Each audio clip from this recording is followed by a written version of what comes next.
The Secret Pact, unveiling a hidden agreement. Secrets don't stay buried forever. Some, however, are erased before they can surface. It started with a single post on the dark web. A user with the handle shadow_x uploaded a document titled Final Agreement, Eyes Only. The contents were staggering. A secret pact between Donald Trump, Vladimir Putin, and Volodymyr Zelensky, negotiated behind closed doors during the height of the Ukraine conflict. The document outlined 3 key agreements: dividing Ukraine's energy resources between the U.S. and Russia, gradually withdrawing American support for Ukraine in exchange for political funding, redrawing borders and restructuring power in Eastern Europe. Within hours, the post vanished, not deleted, wiped. People who had seen it claimed screenshots had mysteriously disappeared from their devices. Links to the leak led to error messages. The few independent journalists who tried to cover the story found their articles pulled before they even reached publication. Ethan Caldwell sat in his dimly lit apartment in Washington, D.C., watching the chaos unfold from his laptop. As an investigative journalist, he had chased conspiracy theories before, but this was different. Then, his inbox pinged. No subject, no sender, just a single line of text. "I've seen the real document. You're not supposed to. Be careful who you trust." Ethan's stomach clenched. Someone out there had more than just a screenshot. He hesitated for only a moment before typing back. "Who are you?" The email was sent. 30 seconds later, his phone rang. A restricted number. Ethan hesitated, then answered. A voice, low and distorted, came through the line. "They're already watching you." "What happens next? Who sent the message? Let me know your theories in the comments." Ethan gripped his phone tightly. "Who is this?" The voice on the other end remained calm. "I sent the email. You shouldn't have replied. Now, you have a choice. Walk away or listen." Ethan glanced at his laptop, the erased dark web post still fresh in his mind. "I'm listening." A slight pause. Union Station. Track 7. 30 minutes. Come alone. The call ended. Ethan didn't hesitate. He grabbed his jacket, shoved his phone into his pocket, and walked out the door. If this was a setup, he needed to know who was behind it. If it was real, he had just stepped into something far bigger than he could handle. Union Station was alive with movement. Commuters, travelers, and tourists filled the vast hall. Ethan moved with purpose, scanning the crowd. Track 7. He spotted him almost instantly. A man in a dark hoodie stood near a vending machine, posture tense. He wasn't looking at Ethan, but he wasn't looking at anything else either. A trained observer. Ethan approached cautiously. "I'm here." The man turned slightly. His face was young, but his eyes were aged with paranoia. "You saw the leak." Ethan nodded. "What do you know?" The informant exhaled. "That document. It wasn't even the full version. There's more. Much more. More." Ethan's pulse quickened. The man nodded. "The deal isn't just about Ukraine. It's about something bigger. Control. Resources. Power beyond governments." The leak was just a warning shot. He swallowed. "And now, they know you saw it." Before Ethan could respond, a sharp crack split the air. A gunshot. The informant's body jerked violently before he collapsed, a dark bloom spreading across his chest. Ethan froze. The station erupted in panic. Screams. Footsteps. A second shot. His instincts kicked in. Run. He grabbed the dying man's hand. Who did this? The informant gasped, blood on his lips. He shoved something into Ethan's hand. A USB drive. His last words barely escaped his mouth. "Find Calloway." Then he was gone. Ethan didn't have time to process it. Security guards stormed the platform, people running in every direction. He pocketed the drive and bolted, weaving through the panicked crowd. He didn't know who Calloway was yet. But whoever had just pulled the trigger did. What's on the USB drive? Who is Calloway? Let me know your theories in the comments. Ethan burst through the doors of his apartment, heart pounding. He locked the door behind him, chest heaving. The USB drive felt like it was burning a hole in his pocket. The informant had died for this. He pulled out his laptop, plugged in the drive, and waited. A single file appeared on the screen. Final agreement. Eyes only. His fingers trembled as he clicked it open. Lines of redacted text filled the document, but enough remained visible to make his blood run cold. The agreement went beyond energy and Ukraine. It outlined a structured plan for something far more sinister. Phase 1. Control the narrative. Use media influence to shape public perception, keeping leaders publicly at odds while privately cooperating. Phase 2. Economic leverage. Shift global wealth and resources to create dependencies, ensuring compliance without military force. Phase 3. The reset. Restructure global power, allowing select entities to dominate new geopolitical territories. And then there was Phase 4. Redacted. Completely. Ethan scrolled furiously, searching for anything that could give him a clue. Buried in the metadata, he found one name left untouched. Cyrus Calloway. The former U.S. Secretary of State, a man who had vanished from public life 5 years ago. A cold chill crept up Ethan's spine. The last thing the informant had said before dying. Find Calloway. A sudden noise, a rustling outside his window. Ethan's breath hitched. He reached for his phone. But before he could react, his screen went black. The power cut out. A message appeared on his laptop screen, typed in real time by an invisible hand. You have one chance to walk away. Ethan's pulse pounded in his ears. They had found him. But he wasn't going to walk away. He was going to find Calloway. Wait, what do you think so far? Ethan just found the name Cyrus Calloway. But what does it mean? Is this a name governments would want erased? Drop your theory in the comments. And if this story has you hooked, hit that like button. It helps more people discover what's really going on. Now, let's get back to it.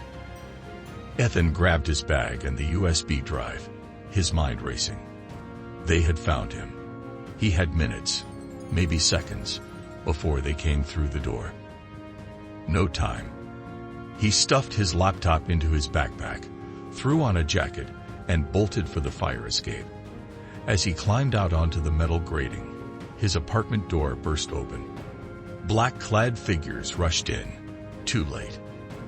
Ethan scaled down the ladder, his breath fogging in the cold air. He hit the pavement running, blending into the late-night crowd. He needed a safe place. A name flashed in his mind. Leo Carter. Leo was a former journalist, one of the best investigative minds Ethan knew. He had walked away from the profession years ago, but if anyone could help him now, it was Leo. Leo's apartment was a cluttered mess of papers, coffee cups, and conspiracy theories. He opened the door, brow furrowed. Jesus, Ethan, you look like you saw a ghost. I might have. Ethan shoved past him, pulling out the USB drive. I need your help. Leo shut the door. This better be good. Ethan plugged in the drive and pulled up the final agreement. Leo's face paled as he read. This is real. Real enough that someone's trying to kill me over it. Leo ran a hand through his hair. All right. What do you need? Calloway. I need to find him. Leo exhaled. That's a problem. He's been off the grid for years. No interviews, no sightings. Some say he's dead. Others think he's running the show from the shadows.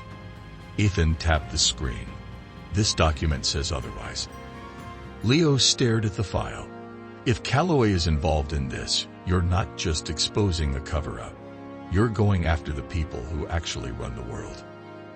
Then I need to move fast. Leo sighed. I might have something. But if we do this, there's no turning back. There was never a way back. Leo opened his laptop and started typing. Then let's find Calloway. What happens next? Where is Calloway? Let me know your theories in the comments. Ethan and Leo sat in a dimly lit motel room, their laptops open, screens reflecting the weight of what they had just uncovered. Calloway wasn't just alive. He was in hiding. Leo had traced an encrypted message buried in the metadata of the final agreement file. The coordinates pointed to a private airstrip in Montana. Ethan tightened his grip on the USB drive. If Calloway is there, he's either running or being held. Either way, he's the key to everything. Leo frowned. And if it's a trap, then we make sure we're the ones springing it. The drive to Montana was long and silent. The airstrip sat in the middle of nowhere, flanked by towering trees and a desolate runway. There were no guards visible, but something about the place felt wrong. Leo parked a mile away. We go in quiet, see what we're dealing with. Ethan nodded. And if we find Calloway? Leo exhaled. We get him out. They moved through the darkness, slipping past an empty hangar. Then they saw it. A dim light glowing from inside a small building near the runway. A voice carried through the air. I told you. I'm done. You have what you need. Let me go. Ethan exchanged a glance with Leo Calloway. Then, a second voice. Calm. Dangerous. You don't get to decide when this ends. Leo whispered. That's not a negotiation. That's an execution. Ethan didn't wait. They moved fast. Leo cut the power, plunging the airstrip into darkness. Ethan slipped inside, pressing against the cold concrete as he peered into the room. Calloway sat in a chair, hands bound, eyes defiant. Two men in suits flanked him. One checked his watch. 5 minutes, then we're done. Ethan acted. He grabbed a wrench from a nearby workbench and hurled it at the nearest man. It hit hard. The second guard turned, drawing a gun. Leo tackled him from behind. The room erupted in chaos. Ethan untied Calloway, gripping his arm. We need to go. Now. Calloway hesitated only a second before nodding. You have no idea what you've just done. Actually, I do. And we're not done yet. They escaped into the night, slipping through the shadows as sirens blared behind them. In the safety of the car, Calloway exhaled sharply. They're not just dismantling governments. They're replacing them. Ethan frowned. With what? Calloway's gaze was hollow. A single power structure. One that doesn't answer to nations, only control. Phase 4 isn't about the future. It's already happening. Leo drove faster. Then we just became the only ones who can stop it. What's the next move? Can Calloway be trusted? Let me know your theories in the comments. The car sped down the desolate Montana highway, headlights cutting through the darkness. Ethan sat in the passenger seat, gripping the USB drive like a lifeline. Calloway, bruised but alive, sat in the back, his eyes fixed on the road ahead. Leo broke the silence. You said Phase 4 is already happening. Explain. Calloway exhaled. The world still thinks in terms of governments, borders, elections. But power doesn't work like that anymore. Phase 4 isn't about war. It's about eliminating the need for governments altogether. Ethan turned to face him. So who's in charge? Calloway gave a humorless chuckle. Not presidents. Not nations. A global directive made up of corporate, financial, and intelligence leaders who decide what happens long before the public knows. The pact was just a piece of it. The real goal is to make national sovereignty obsolete. Leo gripped the wheel. You're talking about the end of democracy. Democracy was a tool. They don't need it anymore. The weight of the words settled over them. Ethan swallowed hard. Then why were they keeping you alive? Calloway's expression darkened, because I was supposed to oversee the final transition. But I refused, so they locked me away. They needed time to finish what they started. Ethan's pulse pounded, and now. Calloway met his gaze. Now they'll do whatever it takes to erase us. A pair of headlights appeared in the rearview mirror. Leo cursed. We've got company. The black SUVs gained on them fast. No sirens. No flashing lights. Just silent pursuit. Ethan turned back to Calloway. Can they track us? They don't need to. They know where we're going. Before Ethan could ask what he meant, gunfire erupted. Bullets shattered the back window. Leo swerved violently, tires screeching as the car fishtailed. Ethan ducked, shielding Calloway as glass sprayed across the seats. We won't outrun them, Leo shouted. Ethan scanned the dark landscape. A sharp turn ahead led into the woods. No roads, no exits. Take the next turn, Ethan yelled. Leo didn't hesitate. The car swerved off-road, crashing through thick brush. The SUVs followed, bouncing over rough terrain, relentless. We need to split up, Calloway shouted. They want me alive. You two are expendable. Ethan didn't argue. He grabbed the USB drive and shoved it into Leo's pocket. Get this somewhere safe. Leo's jaw clenched, but he nodded. Don't get yourself killed. The car skidded to a stop. They ran. The woods swallowed them whole as their pursuers closed in. Who will make it out alive? Is this the end for Ethan? Let me know your theories in the comments. Ethan sprinted through the dense Montana woods, adrenaline drowning out the sting of branches cutting against his skin. Behind him, shouts and gunfire echoed through the trees. They were close. Too close. Somewhere in the darkness, Leo was running in the opposite direction, the USB drive with him. That was all that mattered. The world needed to know the truth. Calloway struggled to keep pace. They won't stop. We need a plan.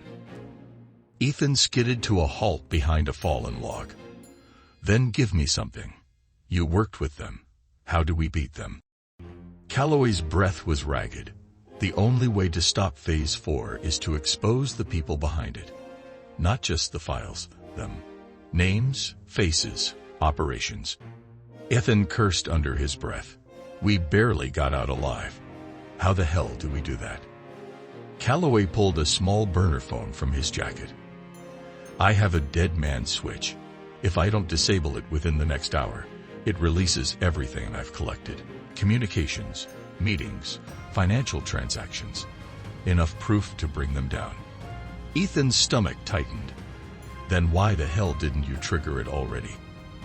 Calloway hesitated. Because if I do, they'll go to ground.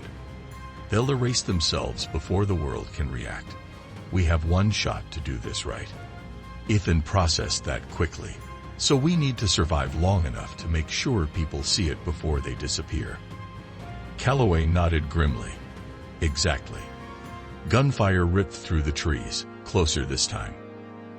No more running, Ethan said. We make our stand here. The last stand.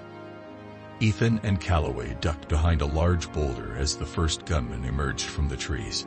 Ethan grabbed a rock and hurled it into the brush on the opposite side. The man turned, distracted just long enough for Ethan to lunge. They collided hard, tumbling to the ground. Ethan wrestled for the gun, jamming his elbow into the attacker's ribs. The man grunted, but Ethan was faster. He ripped the weapon free and fired. One down. More movement, two more closing in. Calloway grabbed a fallen branch and swung hard, catching one in the knee. The second raised his gun. A shot rang out. The man collapsed. Leo stood at the tree line, gun in hand, breathing heavily. You weren't the only one who learned a thing or two, Ethan. More gunfire erupted in the distance, but this time, it wasn't aimed at them. Sirens, police, media, everything. Ethan's phone buzzed. A message from an unknown number. You made too much noise. Now the world is listening.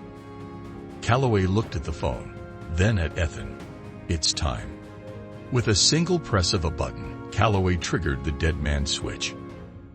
Within seconds, the world's most powerful figures were exposed. Epilogue. The aftermath. The world had changed overnight. News anchors struggled to keep up as waves of classified documents flooded the internet. Governments scrambled, corporations distanced themselves, and intelligence agencies went silent. Phase 4 had been exposed, not through rumors or speculation, but with undeniable proof. World leaders resigned in disgrace. Executives at the world's largest financial institutions vanished from the public eye. Some fled. Others were arrested. A few simply disappeared. Yet, despite the global chaos, something felt wrong. Ethan Caldwell sat in a safe house, watching the news unfold on a flickering TV screen. Leo paced behind him, arms crossed. You did it. It's over. Ethan shook his head. Is it? He gestured toward the television, where a panel of experts debated the leaks. They're already shifting the narrative. Some are calling it a hoax. Others are saying it's a rogue operation that was never meant to happen. They'll bury the truth under misinformation. Leo sighed. We gave the world a chance. That's all we could do. Ethan wasn't convinced. The people behind Phase 4 had spent decades perfecting control. The loss of a few figureheads wasn't enough to dismantle a system that had been in place for generations. They planned for this, Ethan muttered. They had contingencies. And we don't know what's next. Calloway, seated in the corner, finally spoke.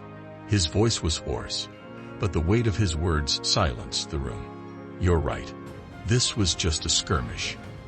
They've already started Phase 5. Ethan and Leo exchanged a glance. Phase 5. Calloway leaned forward. You didn't think they would let a single leak undo their entire operation, did you? Governments will fall, but new ones will take their place. Controlled opposition. Manufactured revolutions. They'll let the world believe it won. Then they'll return. Stronger, invisible. Ethan exhaled sharply. So what do we do? Calloway's expression darkened. We disappear. For now. But make no mistake. They will come for us. We need to be ready. The gravity of his words settled in the air like a storm about to break. The war wasn't over. It had just evolved. Ethan turned off the TV. The news would keep spinning its version of events, but he knew better. He grabbed his bag, feeling the weight of what they had uncovered. Then let's get to work. As they stepped out into the night, the world was watching. But somewhere, in the shadows, so were their enemies. Phase 5 has begun. Are you ready? What do you think happens next? Is this truly the end, or just the beginning? Drop your theory in the comments, and if you want more stories like this, hit that like button and subscribe.